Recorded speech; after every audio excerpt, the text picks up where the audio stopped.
Bonjour à tous. Voici le dernier épisode de notre brève histoire du temps. Nos scénaristes ont eu quelques difficultés parce qu'ils se sont dit ou bien on y passe l'année ou bien nous n'y passons que 3 épisodes. Ils ont choisi cette dernière solution. Donc je suis un peu embêté parce que moi je dois suivre le scénario. Alors donc je le suis et aujourd'hui nous allons clore cette saison par le texte de Kierkegaard qui se trouve dans vos manuels à la page 94. Alors, je vous fais grâce des problèmes liés aux éditions des textes de Kierkegaard. Ce texte a été écrit par Kierkegaard, mais publié sous un nom d'auteur, Jean Climac, et édité par Kierkegaard. Bon, on laisse ça tranquille. Je commencerai par une première remarque. Si vous regardez votre manuel, nous sommes théoriquement dans la saison consacrée au temps, à la temporalité, et que voyez-vous? Eh bien, vous allez voir la preuve ontologique de Descartes, de l'existence de Dieu, pardon, vous allez voir du Kant qui reprend l'existence de Dieu, etc., etc. Qu'est-ce que ça vient faire là? En quoi la preuve de l'existence de Dieu, ou les preuves de l'existence de Dieu, relèvent-elles de la temporalité? Bien, Kierkegaard va nous permettre de répondre à cette question. Hier, nous avons vu avec Bergson que la notion de durée est en réalité une espèce à une composante ontologique. Je rappelle l'idée.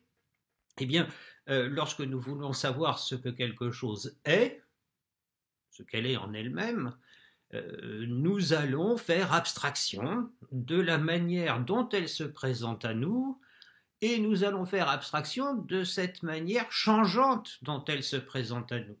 La porte du bureau, si elle est blanche, demain elle sera rose bonbon, n'en déplaise au décorateur, et donc cette couleur n'est pas ce qu'est la porte. Elle n'appartient pas à l'essence de cette porte. Pourquoi? Parce que ces différences de couleurs sont dans le temps, et dans ce temps qui change, dans ce temps de la succession, dans ce temps où les choses viennent les unes après les autres et sont datables les unes par rapport aux autres. Et donc, résultat des courses, ce qui ne change pas, c'est ce qui est. Bon, c'est simple. Si je veux savoir ce que quelque chose est, eh bien, il faut que je me place dans une espèce de temporalité, et là, on rejoint Kierkegaard, complètement abstraite. Ce qui est, c'est ce qui ne change pas, parce que ce qui change, c'est le devenir, et le devenir, c'est une déperdition de ce qui est, une déperdition de l'être, etc., etc. Donc, je vais inventer, moi, philosophe, parce que nous autres philosophes, n'est-ce pas, nous avons toujours d'excellentes idées, nous allons inventer le être, ce qui est, c'est-à-dire ce qui est abstraction faite de la temporalité, ce qui est hors temps. Et soyez un peu finaux, qu'est-ce qui est hors temps? Dieu.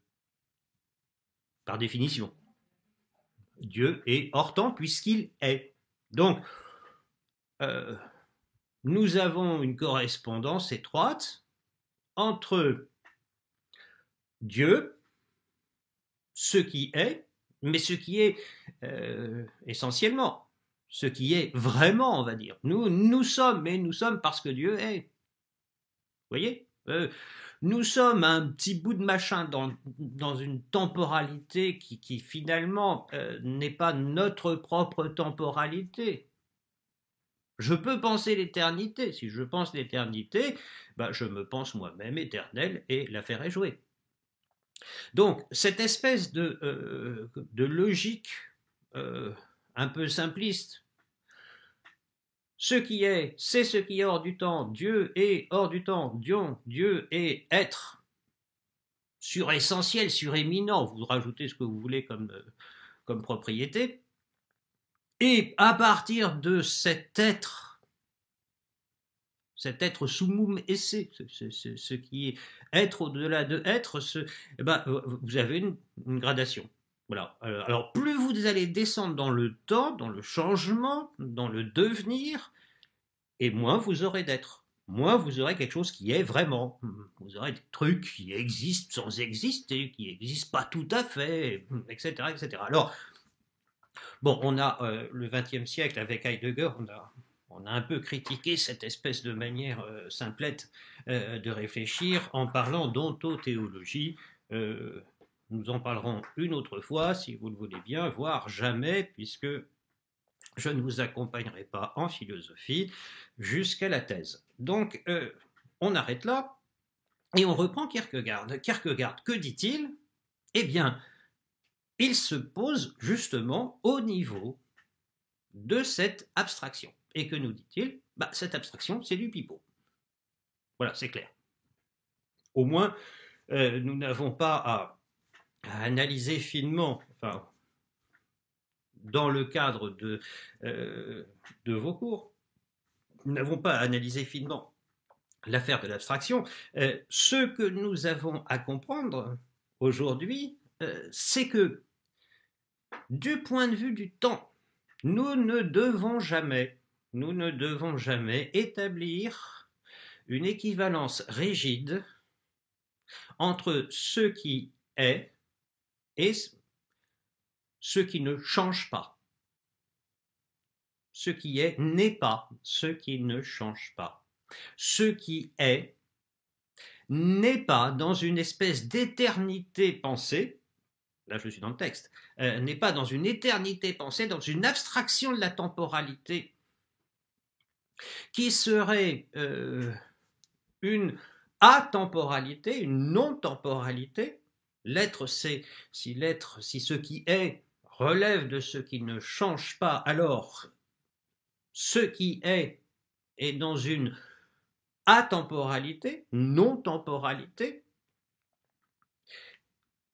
Si ce qui est dans une non-temporalité, si cela est, eh bien vous et moi, n'est-ce pas, nous avons une chance infinie, c'est qu'alors à ce moment-là, nous pensons de manière éternelle. Si je me pose la question, mais moi, qui suis-je? Moi, qui suis-je? Eh bien, je suis cet être capable de l'abstraction.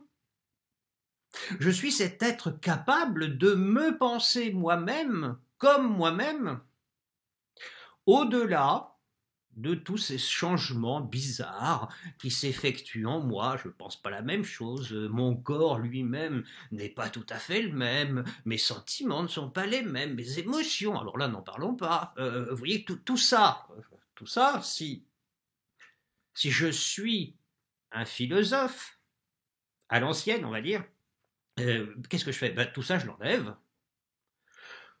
Certes, je peux parler d'affect. Oui, je suis affecté par le monde et ces affects sont changeants, il y a une espèce de diaprure infinie des émotions. Oui, bon, très bien, là je fais de la poésie, on enlève.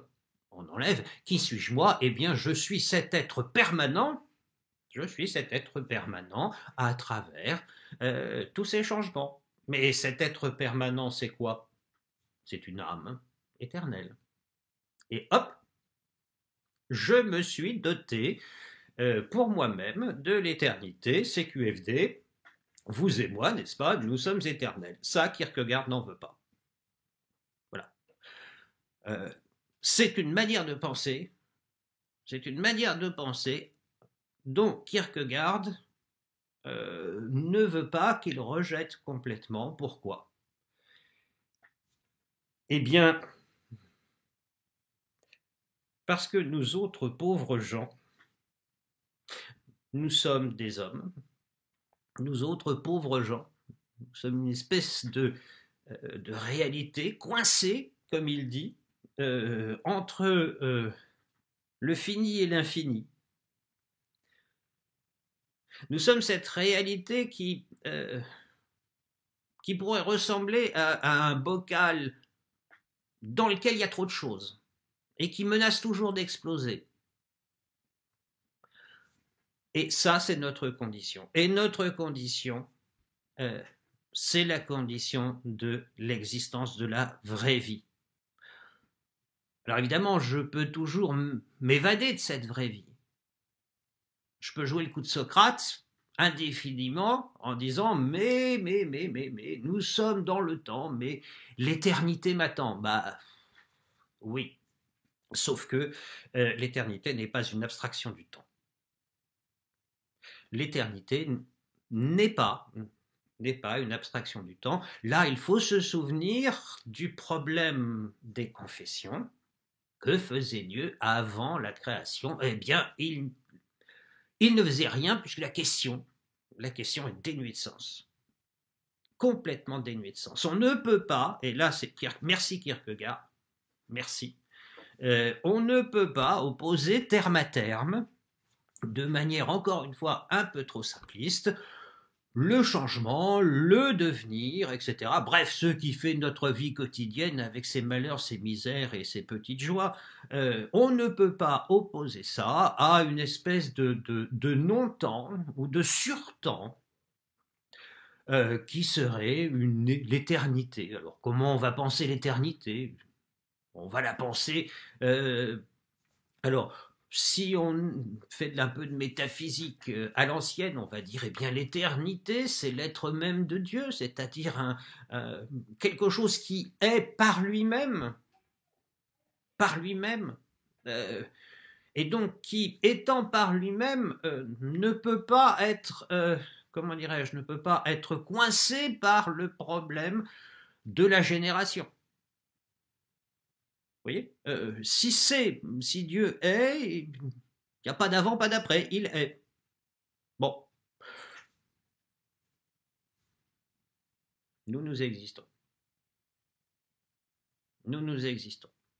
Donc, encore une fois, un grand merci à Kierkegaard de nous avoir rappelé que notre condition humaine exige que nous ne transposions pas trop vite cette question de la temporalité, du devenir, du moins d'être, on va dire, que nous ne transposions pas trop vite dans une espèce de non-temps que nous allons appeler l'éternité. C'est dommage que le théologien ne puisse pas dire quelque chose là-dessus, parce que là, ça pourrait devenir un peu plus croustillant que le cours de philo, mais voilà. J'essaie d'être moral et de justifier ce salaire mirobolant qui m'est versé tous les mois. Donc, je n'irai pas là. C'est bien dommage, croyez-moi, mais je n'irai pas. Nous reprenons et nous allons reprendre avec cette idée qu'on voit à la fin du texte.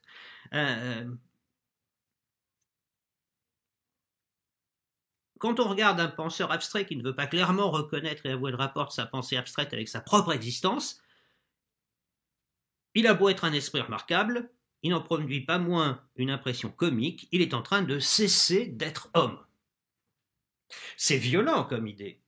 C'est violent comme idée. Lorsque nous faisons de la philosophie, lorsque nous essayons de réfléchir pour donner de l'existence humaine, de la condition humaine, une description la plus authentique possible, eh bien, lorsque nous nous évadons, nous dit Kierkegaard, lorsque nous nous évadons de cette condition humaine pour nous penser comme des anges, c'est-à-dire sans corps, par exemple, c'est-à-dire sans chair, c'est-à-dire sans désir, c'est-à-dire sans passion, sans émotion, etc., tout ça, parce que ça change. N'oubliez pas que nous autres philosophes abstraits, n'est-ce pas, nous ne nous occupons que de ce qui ne change pas.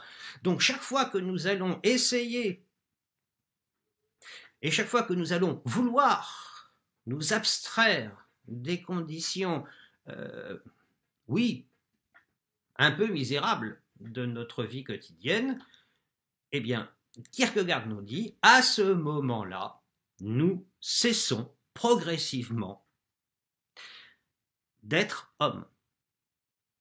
Nous cessons d'être hommes. Il y a quelque chose là de capital pour la philosophie et pour la réflexion elle-même, tout simplement. Ce n'est même pas la peine de lui affubler l'épithète de philosophique. Il y a quelque chose de capital. Nous ne pouvons réfléchir et nous ne devons réfléchir à notre condition humaine que dans le cadre de cette condition humaine. Or, le cadre de cette condition humaine, c'est le fait que nous existons dans cette temporalité dont nous ne devons jamais nous abstraire au nom de une atemporalité qui serait le temps propre de ce qui est. Qui serait le temps propre de ce qui est. Ma pensée, votre pensée, même si elle est réduite à quelques synapses mal branchées, est capable, est toujours capable de l'abstraction. 2 plus 2 égale 4, c'est une abstraction extraordinaire. Donc nous sommes capables de cette abstraction, nous sommes capables, malheureusement pour nous, on va dire, de nous extraire, de nous abstraire de notre condition humaine. Et là, Kierkegaard nous dit, méfiez-vous, vous êtes en train de ne plus être homme. Si nous sommes rigoureux, ça va signifier que nous ne pouvons pas, nous ne devons pas réfléchir hors de cette humanité, mais ça veut dire qu'il va falloir que nous tenions notre réflexion, que nous la tenions captive dans ces étroites limites de notre existence, que d'une certaine manière, nous refusions, si nous sommes fidèles à ce que nous dit Kierkegaard ce matin, que d'une certaine manière, il faut que nous refusions, quoi qu'il advienne, de penser cet hors-temps, ce sur-temps, que serait le temps de la permanence, le temps de l'être. Penser sous la raison d'universel, oui, ça c'est normal, c'est ce qui nous est demandé, c'est pour ça qu'on fait de la philo. C'est pour essayer de se dire, qu'est-ce qui est vraiment derrière tous ces changements, etc. Mais justement, ce qui est vraiment derrière tous ces changements, nous ne devons pas le penser. Kierkegaard nous dit abstraitement, nous traduisons, nous ne devons pas le penser comme étant hors temporalité. Ça n'est pas possible. Kierkegaard nous dit, si nous faisons ça, nous cessons d'être un homme. Voilà. Alors, nous en avons fini avec le temps. Alors, ça signifie que si nous en avons fini avec le temps, en finir avec le temps, qu'est-ce que c'est ? C'est la mort. Donc, nous mourrons, voilà, allez, allons-y, nous mourrons, aujourd'hui nous mourrons, ne vous inquiétez pas, c'est Pâques, enfin c'est le temps pascal en tout cas, donc lundi, nous ressuscitons dans une nouvelle série que nous allons consacrer à autrui. Alors, quand je dis autrui, ça veut dire qu'à partir de la question d'autrui, nous allons pouvoir aborder les questions de la liberté, les questions de la morale, etc. etc. Donc, nous allons entrer dans ce qui constitue notre existence à la manière de Kierkegaard. Enfin, en tout cas, on va essayer. Donc, nous allons entrer dans dans notre vraie vie, dans notre vraie existence, et non pas dans une existence rêvée, fantasmée, dans, dans une éternité abstraite. Nous allons vivre. Donc à lundi.